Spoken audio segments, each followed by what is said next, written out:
Hi అండి, welcome to యషిరాస్ cuisine. ఈరోజు special gulab jam అండి. గులాబ్ జామ్ని పగిలిపోకుండా జ్యూసీగా ఎలా ప్రిపేర్ చేసుకోవాలో మీకు చేసి చూపిస్తాను. మీరు కూడా ఒకసారి ఈ విధంగా ట్రై చేయండి. దీనికోసం ముందుగా ఒక బౌల్ తీసుకొని దానిలో ఎంటీఆర్ గులాబ్ జామ్ మిక్స్ తీసుకున్నానండి.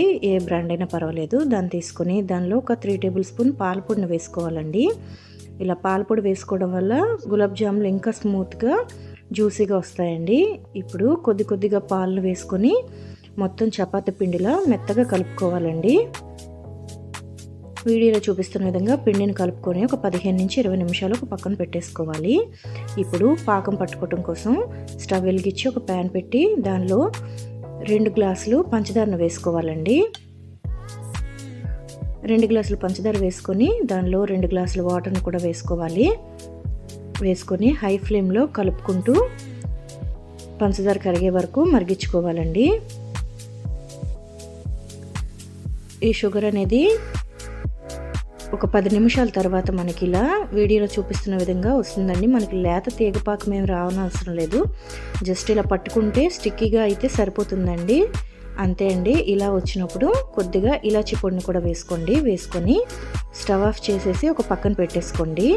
ఇప్పుడు ముందుగా మనం కలిపెట్టుకున్న పిండిని చిన్న ఉండలుగా తీసుకొని చుట్టుకోవాలండి. పిండి చుట్టుకునేటప్పుడు ఈ ఉండలు అనేవి చూడండి, వీడియోలో చూపిస్తున్న విధంగా 2 చేతులతో కూడా కొద్దిగా గట్టిగా ప్రెస్ చేస్తూ ఇలా చుట్టుకుంటే పగుళ్ళు రాకుండా చక్కగా వస్తుందండి. ఈ విధంగా కలుపుకుంటే ఎక్కడ కూడా పగుళ్ళు రావండి. ఇలా స్మూత్గా కలుపుకొని ఇలా ఉండని తయారు చేసుకోవాలి. అలాగే మిగతావన్నీ కూడా ఇదే విధంగా ప్రిపేర్ చేసుకోవాలండి. ఈ ఉండ చుట్టుకోవడంలోనే మనకి పగుళ్ళు రాకుండా అనేది వస్తుందండి.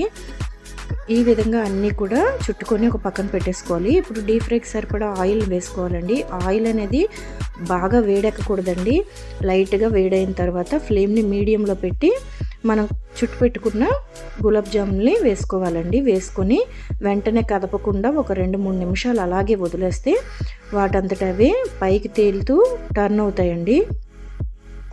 ఫ్లేమ్ని మీడియంలో పెట్టుకోవాలి. అలాగే ఆయిల్ అనేది హీట్ ఎక్కకుండా చూసుకోవాలండి. అప్పుడు వేసుకోవాలి. అలా అయితేనే పర్ఫెక్ట్గా వేగుతాయండి. ఈ విధంగా కలర్ మారుతూ మీడియం ఫ్లేమ్లో గోల్డెన్ కలర్ వచ్చేదాకా వేయించుకోవాలండి. ఇంతే అండి. ఈ కలర్ వస్తే సరిపోతాయి. ముందుగా మనం వేసుకునేటప్పుడు ఆయిల్ అనేది బాగా వేడెక్కకుండా చూసుకొని వేసుకోవాలి. ఇంతే అండి. ఇలాగే అన్నీ కూడా ఫ్రై చేసుకొని తీసుకోవాలండి. ఈ కలర్ వస్తే సరిపోతుంది. ఫ్లేమ్ని మీడియంలో పెట్టుకొని మాత్రమే ఫ్రై చేసుకోవాలి. వీటిని ఒక పక్కన పెట్టేసి పాకం అనేది మనం ముందుగా తయారు చేసి పెట్టుకున్నాం కదండి, ఇది మాత్రం గులాబ్ జాములు వేసేటప్పుడు కాస్త వేడిగా ఉండేలాగా చూసుకోవాలి. అప్పుడు ఇందులో ఈ గులాబ్ జాములు వేసేసి మూత పెట్టి ఒక 10 నుంచి 15 నిమిషాలు పక్కన పెట్టేసుకొని తీసుకుంటే గులాబ్ జాములు అనేవి రెడీ అయిపోయండి. చాలా సాఫ్ట్గా ఎక్కడ కూడా బ్రేక్ అవ్వకుండా పగుళ్ళు రాకుండా వస్తాయండి. ఇంట్లో మనకి పుట్టినరోజులైనా ఏ అకేషన్ అయినా ఈజీగా క్విక్గా చేసుకునే రెసిపీ ఈ గులాబ్ జామ్స్ అండి. చాలామంది చేస్తే బ్రేక్ అవుతూ లేదంటే లోపల గట్టిగా ఉండిపోతాయండి. అందుకని ఈ విధంగా ఒకసారి మీరు ట్రై చేశారంటే perfect gulab jam first time చేసే వాళ్ళైనా సరే ఈజీగా పర్ఫెక్ట్గా ప్రిపేర్ చేసుకోవచ్చండి. మీకు ఈ వీడియో నచ్చినట్టయితే వీడియోని మీ ఫ్రెండ్స్ అండ్ ఫ్యామిలీకి షేర్ చేయండి.